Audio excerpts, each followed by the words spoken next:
Hey, Edward. I was wondering, could you please give me a little more to spend for this month?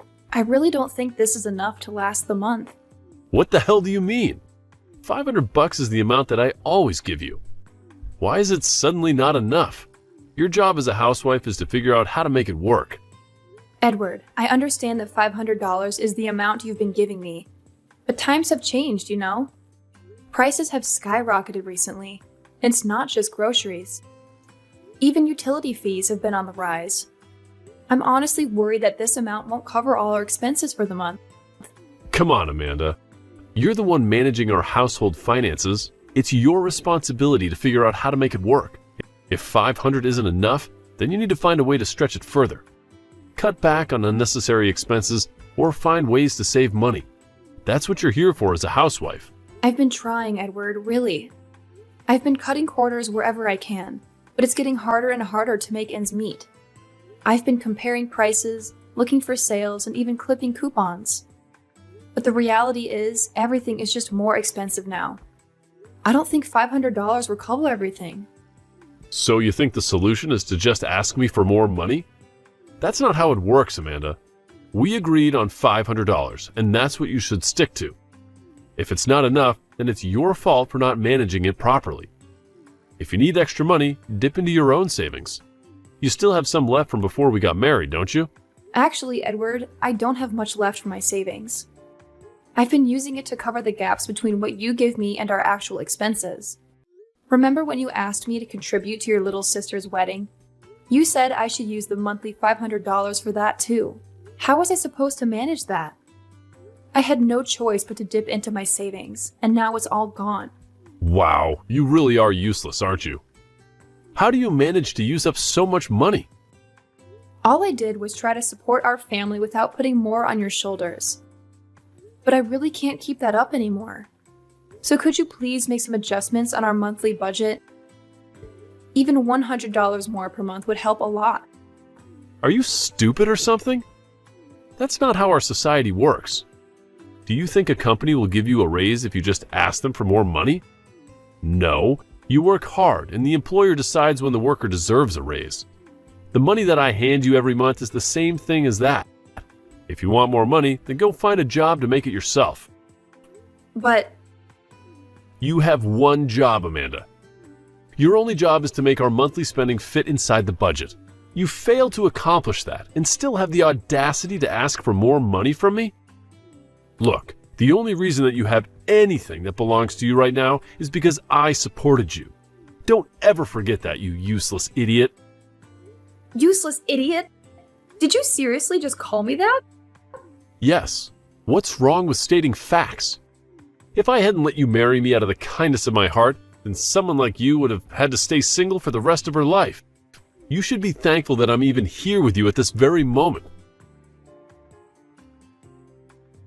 Hey Amanda, did you see the pictures that I sent you? Edward brought me the best present in the world for my birthday. It's a purse that costs more than everything you own combined. Isn't it gorgeous? Yeah, I saw the picture. That's very impressive, Tammy. Edward has never given me anything expensive as a present before. As a matter of fact, he's never given me a birthday present in general before. What? No way. Why wouldn't he give you any presents? Well, he stopped giving me anything as soon as we got married. According to him, it's always money that we could be spending to support the two of us. Wow. That is harsh. But then again, I guess Edward didn't have much of a choice on that topic. I mean, who would want to give any presents to you? I heard that you're useless at home. What? Yeah. Edward tells me all about the things you mess up all the time. I thought you'd start learning from your mistakes. But I guess you're still dragging my brother down. You can't even keep up with your spending with the family budget, right? Do you even know how much I get each month for everything? I only get $500 to pay for all the food and utilities. 500? Seriously? You're telling me that you think $500 isn't enough to pay for a month's worth of expenses? I mean, how could you not? Well, it's different for the two of us. You live by yourself at the moment, don't you? How much do you spend each month to pay for your groceries and utilities? I'd say about $1,500. I absolutely hate doing housework. So I just pay someone else to do it all for me. Really? Yeah. But I make someone else do all of the cleaning, cooking, and shopping for me. And it still only cost me about $1,500 a month. If you did it all by yourself, then I'd imagine you could manage to keep the spending to a third of what I'd spend. I mean, I'm sure I would be able to do all that as a housewife if I was in your shoes. It's not that simple, Tammy. As soon as an unexpected fee appears, the whole plan for the whole month suddenly crumbles. You know what I hear? I hear excuses. I would never let out any excuses if I were you. I've only been talking to you a few times, and I'm already starting to get annoyed. I feel horrible for my brother for having to live under the same roof as you. How could you say that to your sister-in-law? Don't take it personally, but I'm going to use you as a good example of how not to carry out my married life. In case you haven't heard, by now, me and my fiancé have decided to host our wedding next month. So I'm officially becoming his wife. I'll make sure to take care of our monthly budget flawlessly. And my husband will give me presents every month. I wish the best for you, honey. Maybe you'll find out how difficult it is to pay for everything with only $500 a month. You know I'm going to be real with you even if you don't step up your game. Edward might decide that you're not worth his time. So if you don't want that to happen, then at least start trying to become a good wife. Edward, I'm sorry for contacting you on such short notice, but I don't think I'm going to make it to today's wedding. I've had a fever since this morning, and it won't go away even after I drink some medicine. What the hell do you mean? Are you trying to tell me that you can't show up to my precious little sister's wedding? What makes you even slightly think that I would allow that to happen? Come to the wedding hall right now, or else. I really want to. I do. But my fever just reached 100 degrees. I really don't think I'm going to make it through the whole thing consciously. Do you think I care what your body temperature is? The only thing that I care about is whether you refuse to show up to my sister's wedding and ruin her impression. How do you think the guests are going to react when they see that there's an empty seat at the family's table? Don't think someone purposely refused to show and that'll ruin the whole thing. Could you just please set my seat aside then? No! You're my wife and the bride's older sister-in-law. There's no chance that I'll ever allow you to be absent from this event. But are you seriously telling me to attend a wedding with this kind of fever? I can barely stand up right now, and I'm barely grasping onto consciousness as I'm texting you right now. There's no way I'll be able to survive a whole wedding. Then you're not trying hard enough. You have the rest of your life to slack off at home as a housewife. So make yourself useful when it matters for once. Seriously? Do you think I got sick on your sister's wedding day on purpose? It's not like I can control it. Shut up. Just go and get ready and be here at the wedding hall in an hour. I'll meet you at the entrance. Don't forget about my necktie. Your necktie? What's wrong with your necktie? You said that you wanted to stay lying down for as long as possible, so I came here alone. But I had to tie my own necktie. And I don't like how it turned out. So I need you to come and tie it over again, like you always do. Are you being serious right now? You can't even tie your own necktie? Shut your mouth. I could if I wanted to. It's just that I've been making you do it for me for a long while. And thanks to that, I've been having trouble making a clean knot. Can't you ask one of your parents or friends? I really don't think I can make it there today. What? You want a grown man like me to go to my parents and ask them to tie a necktie for me? How on earth do you think that I would go out of my way to embarrass myself like that? Then please just try to do it on your own. I'm sure there's tons of tutorials on YouTube about how to tie a necktie. Do you think I haven't tried that already? I tried to do it myself while watching a tutorial video and that didn't work.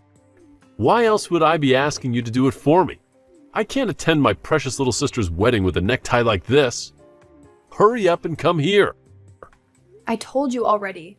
I have a 100-degree fever right now. I've heard enough of your excuses. If your husband tells you to go somewhere, then you shut up and go there. It's not my problem whether you're sick or not. If you can't walk, then crawl. I swear, if you don't come here right now, I can and will divorce you. You know what? Okay, I finally made up my mind. We are officially divorced, Edward. I cannot take being your wife anymore.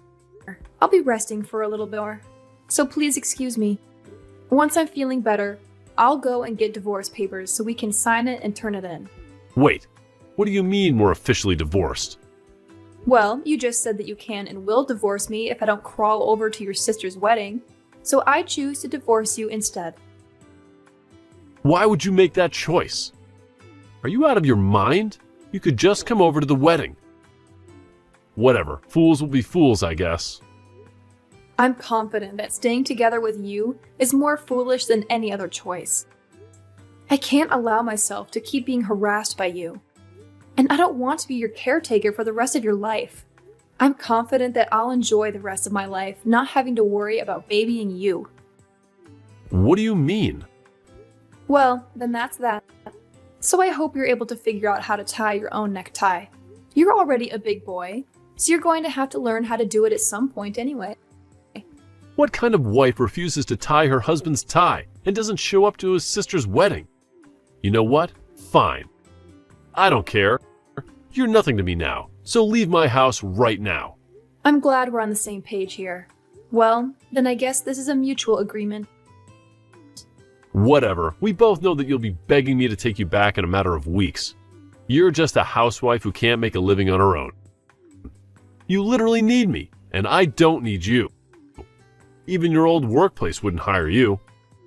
Since you've been away for so long, you'll have no job and no money, and you'll be begging me to take you back before you even know it. I'll work hard so that doesn't happen. Well, then it seems like the medicine is starting to work, so I'll be going to sleep now. I'll pack my things and leave the house as soon as I wake up. I just heard the news from Edward. What a shame. You're gonna miss the wedding because of some fever today, right? Yes, and I just fell asleep. Thanks a lot for waking me up, Tammy. Well, then I assume you've come to your senses after a refreshing slumber. Do you remember that you announced that you were going to divorce my brother?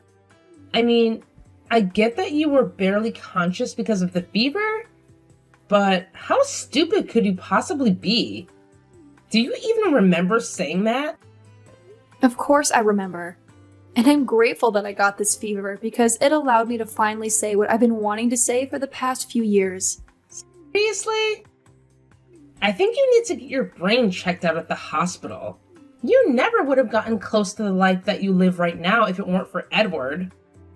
But you throw all of that away because of some stupid reason like this? I don't know what you've heard from that man, but our marriage was not happy at all. And it's obvious that my life will be way better if I have a new and fresh start without him.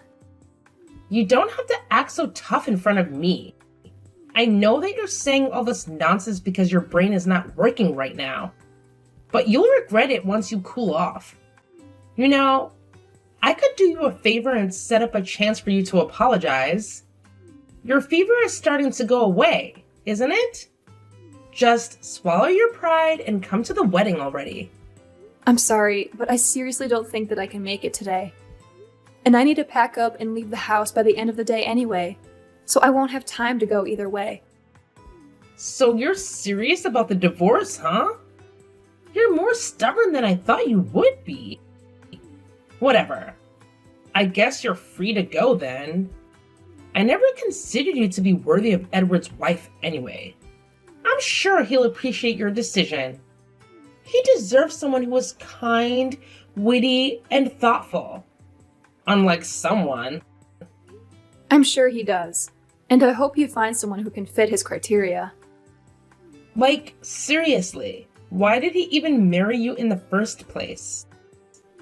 You don't show up to your sister-in-law's wedding and get a fever on top of that. If you can't take care of your spending or your health, then what good are you? Hurry up and sign the divorce papers already. You don't have to tell me to. I'll be sure that it's signed and turned in by the end of today. Regardless of the reason, I'm sorry for not being able to show up to your wedding today, and I appreciate that you invited me. I've already contacted and apologized to the groom's side, so you don't have to worry about their judgment of me being absent. What? Why would you go out of your way to do that? And how do you know the groom's phone number? I never taught you his number, have I? No, but we used to be in the same class during high school, so I've always known his phone number. Haven't I told you before? What? No. You have not told me that before. You and Kevin used to be classmates? Yes, and it's been a very long time since I'd last seen him. He was always one of the most social and brightest people that I'd ever seen. I remember that he was even chosen as student body president one time.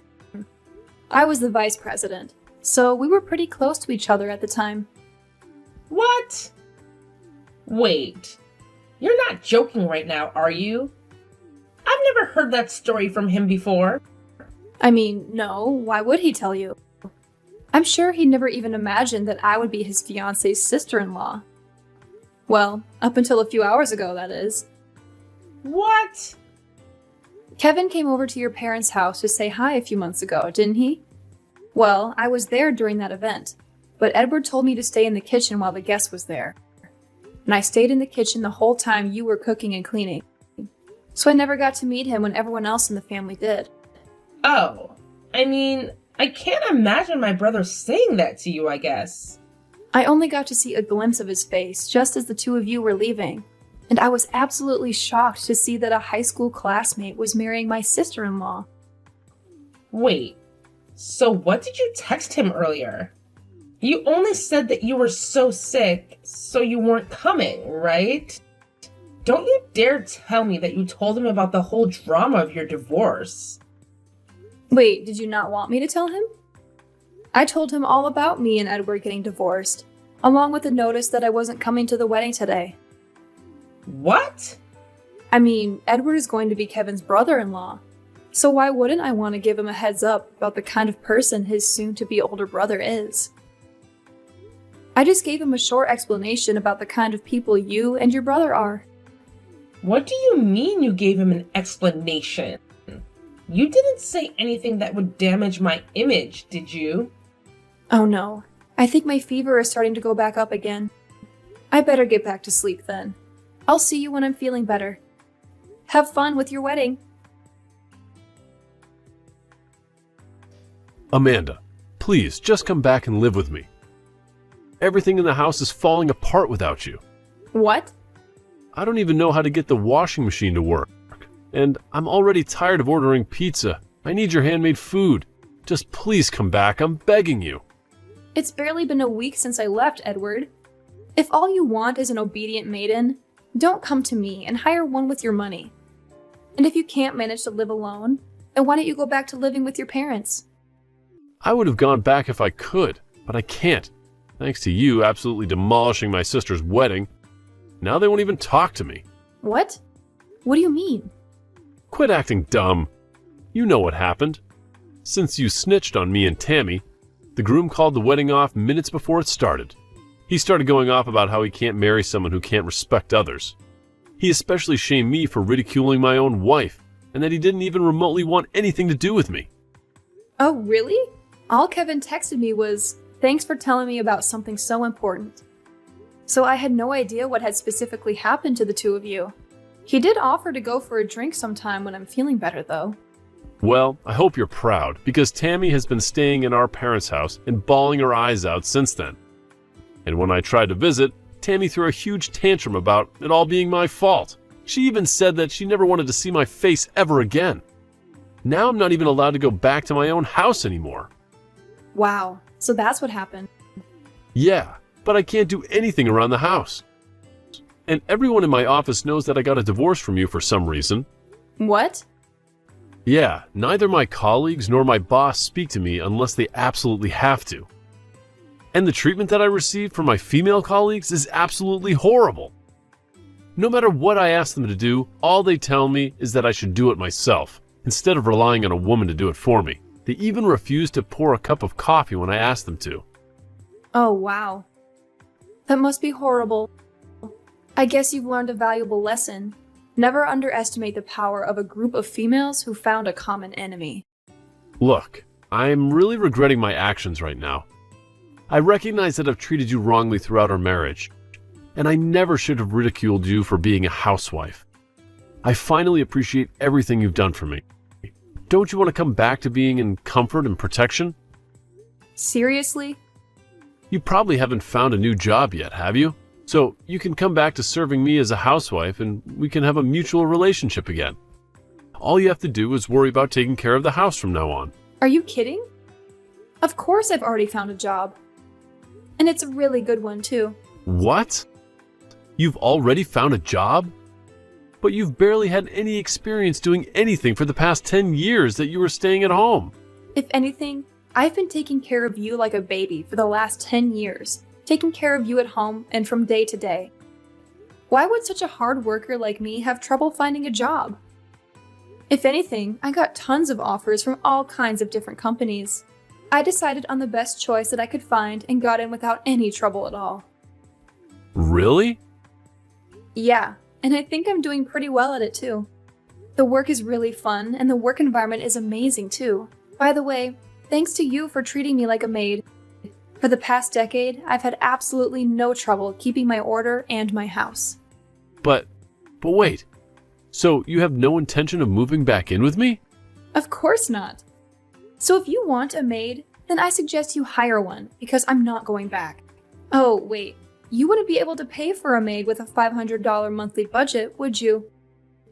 I guess you'd finally find out how much the effort from a housewife is worth. Later on, you won't believe what happened. Edward, in his stubbornness, decided that he couldn't change his ways and opted to hire a maid to take care of the household chores. Can you believe that? The guy thought he could just replace me with someone else. But here's the funny part. He soon realized that finding someone who could do as good of a job as I used to was no easy task. So he ended up hiring this maid, right? And let me tell you, the monthly fee for her services was a whopping $2,500. I mean, come on! What did he expect? Having 3 delicious meals cooked for him every single day, along with cleaning and grooming services. That kind of luxury doesn't come cheap.